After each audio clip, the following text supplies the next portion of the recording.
Okay, Advanced Maths Trig Mod 7. Today is Thursday, April 9th. So as we've been doing in your notes today, get out a blank sheet of paper or use the paper you've been using and just keep on rolling here. We are starting a new unit, a new chapter called conic sections. I'll refer to that or explain that in a minute.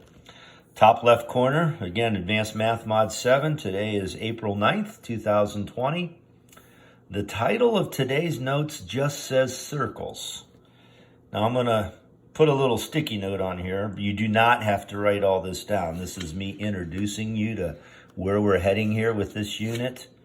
But I think all of you should have seen or been introduced to something called conic sections last year. Now, conic sections are pictures we're going to draw. Some are functions, some are not, that were all created by slicing, believe it or not, a three-dimensional cone into different sections. Okay? So if you take a cone and split it into different sliced sections, you create things called circles, ellipses, hyperbolas, and parabolas.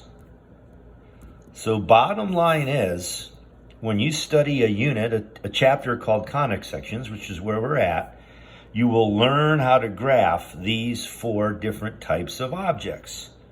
Now, to graph these, things that are going to end up being important are getting the problem into standard form if it's not already.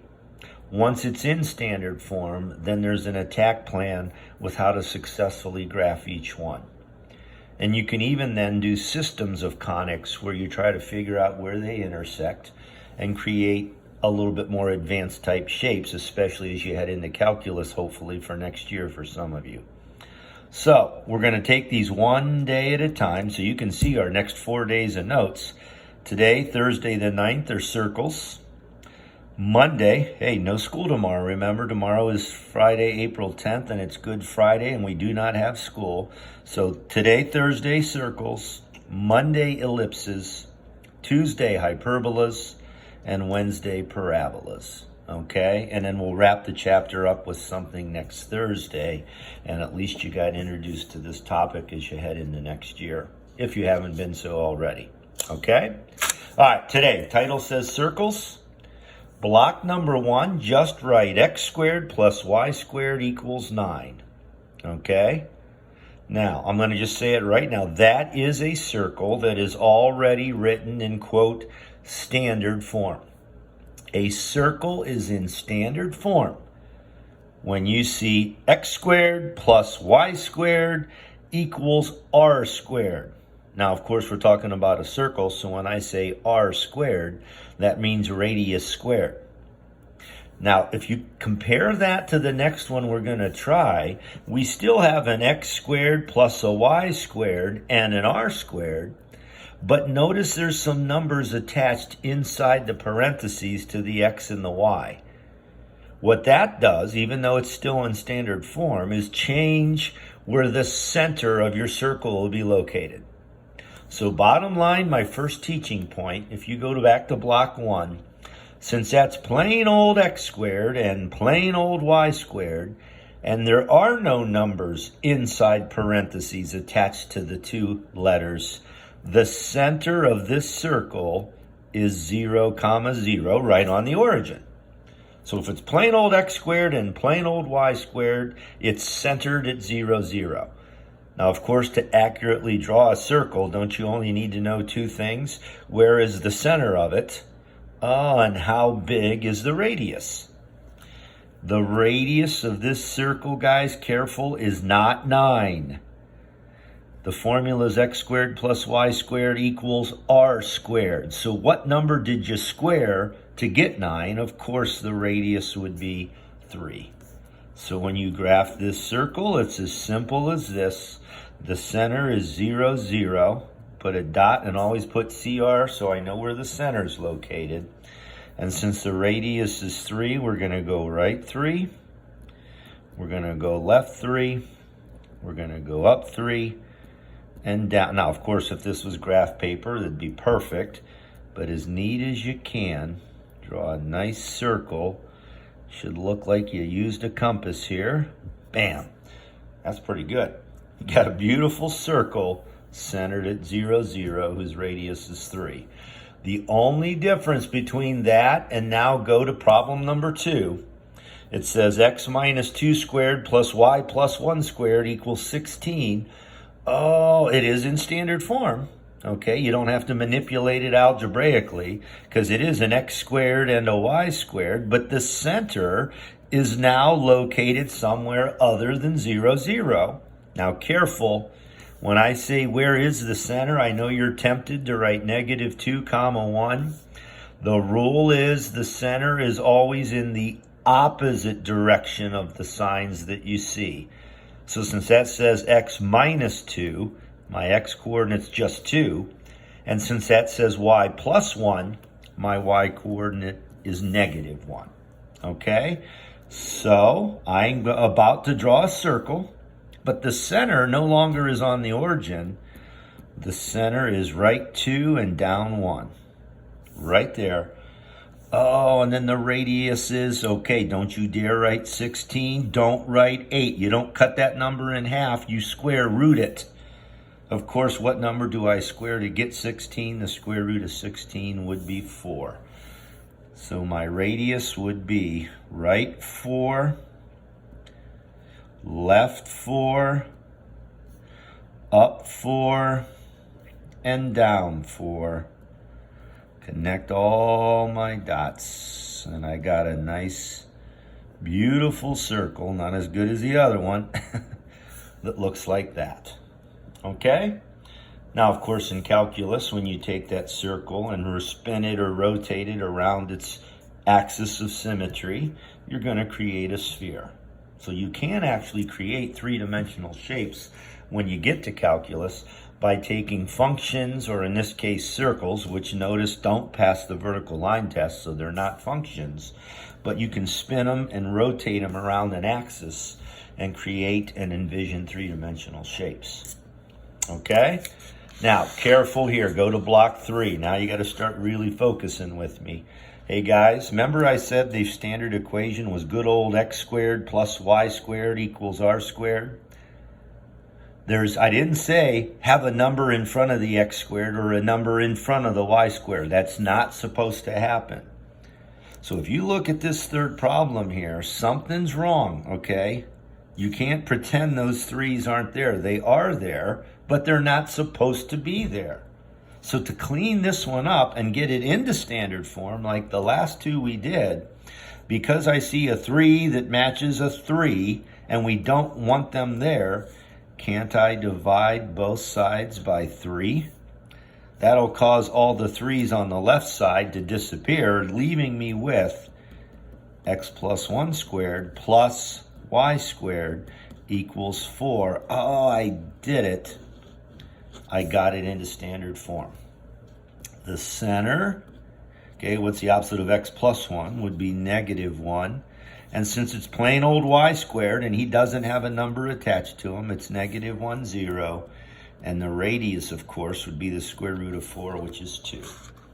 So drawing this picture, I'm going to go negative 1, 0 for the center. Put a little CR for center. I'm going to go right 2. Left 2. From the center, I go up 2 and down 2.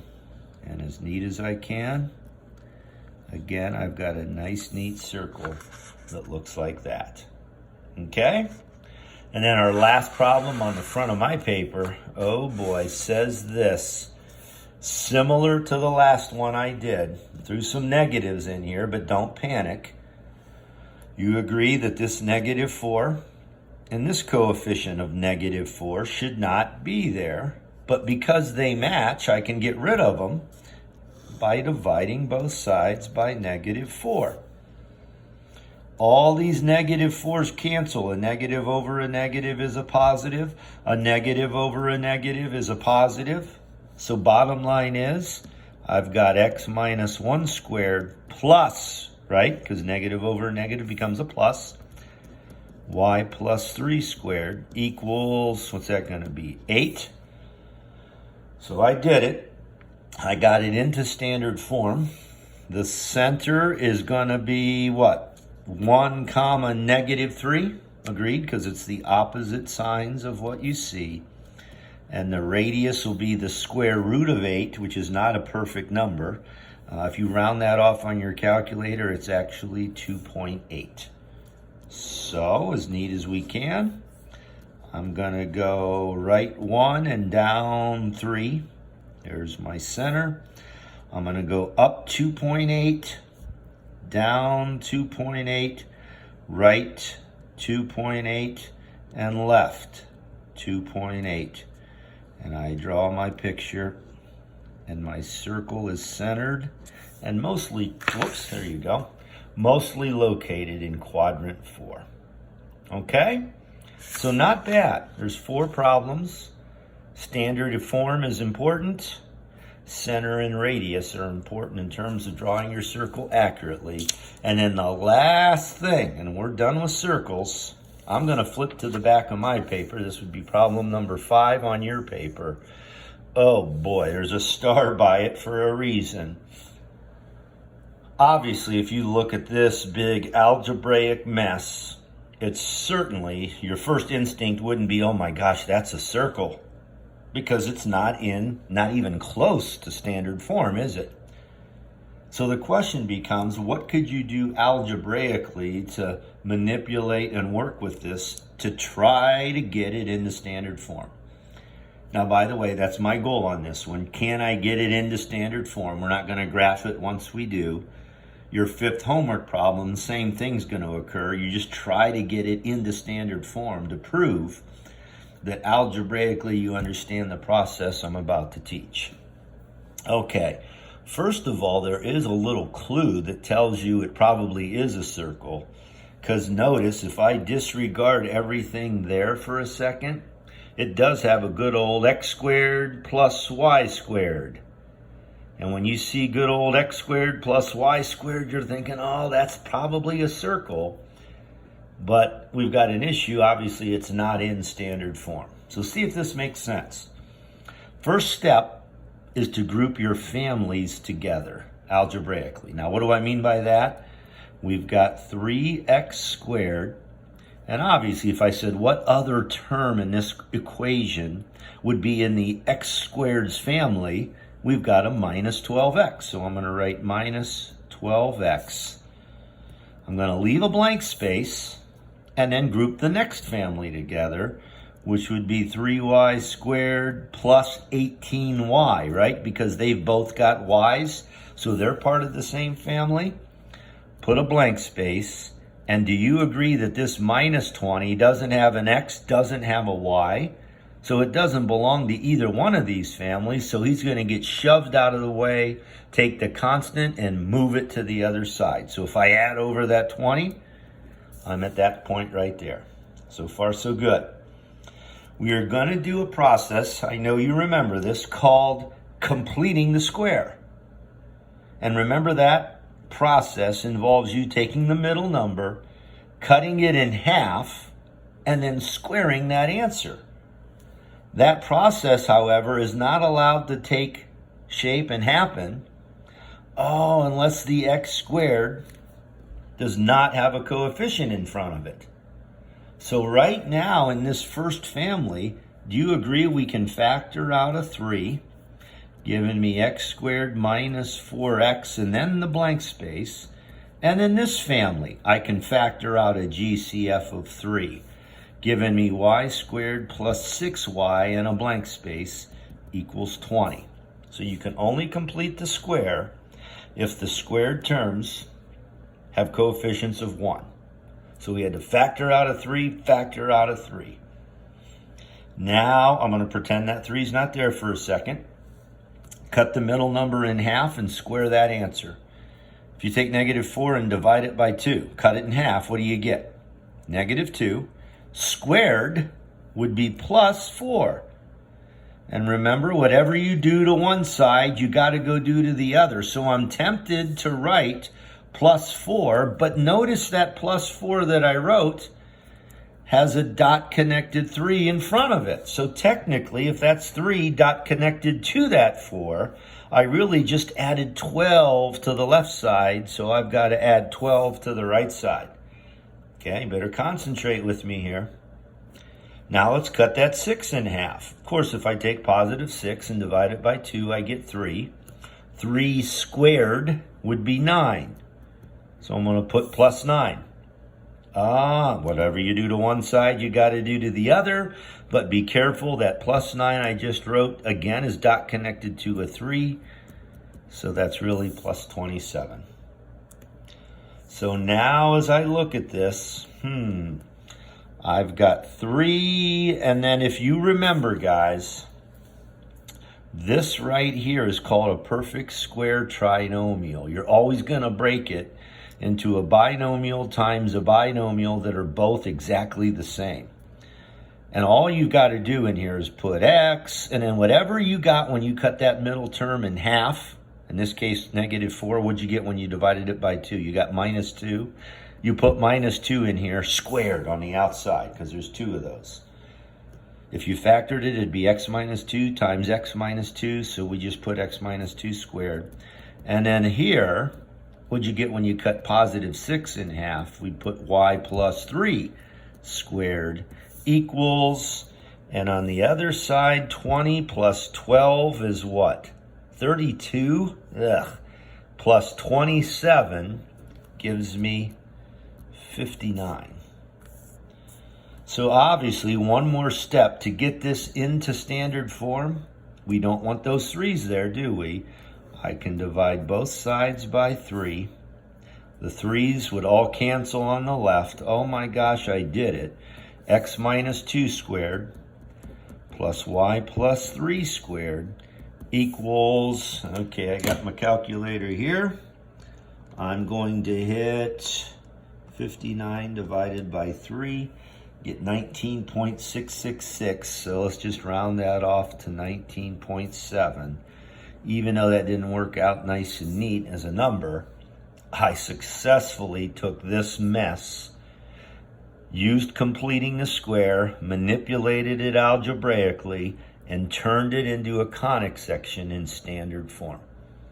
So the 5th or the last problem each day is going to be the challenge of, can you get something into standard form? So if we had to graph this circle now, the center would be what? 2, -3, and the radius would be the square root of 19.7. We certainly could go and graph it if we had to. Okay?